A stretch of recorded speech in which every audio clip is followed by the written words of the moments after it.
బుద్ధికి పరిణితి ఉంటే అంతా ఆనందమే.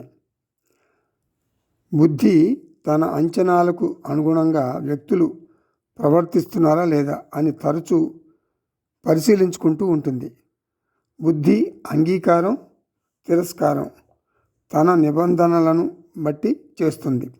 అంగీకరిస్తే మనసుకు సంతోషం, తిరస్కరిస్తే మనసుకు దుఃఖం. బుద్ధికి దృఢమైన, ఖచ్చితమైన, స్థిరమైన అభిప్రాయాలు ఉంటాయి.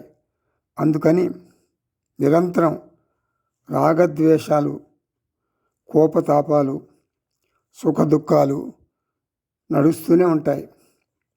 మోక్షం అంటే ఏమిటి? నా బుద్ధిలోని నిబంధనలను జగత్తు ప్రవర్తనకు పోలిక లేదు. నా బుద్ధిలోని నిబంధనలకు జగత్తు ప్రవర్తనకు అస్సలు పోలిక లేదు. నేను అనుకున్నట్లు జగత్తు ఉండదు.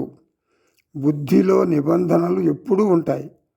2 మ్యూజిక్ ప్రోగ్రామ్స్కి వెళ్తే ఒకటి బుద్ధి బాగా ఇష్టం చూపిస్తుంది, మరొక ప్రోగ్రాం పట్ల అయిష్టత చూపిస్తుంది. ఇది తప్పదు. బుద్ధికి పరిణితి ఉంటే ఏ సంఘటనను తిరస్కరించదు. అన్ని పరిస్థితులను సమంగా ఆస్వాదిస్తుంది, అంగీకరిస్తుంది. ప్రతిచర్యలు లేని మనస్సు అన్నింటినీ వివాదరహితంగా ఆనందంగా స్వీకరిస్తుంది. ఇది నిత్యముక్తి.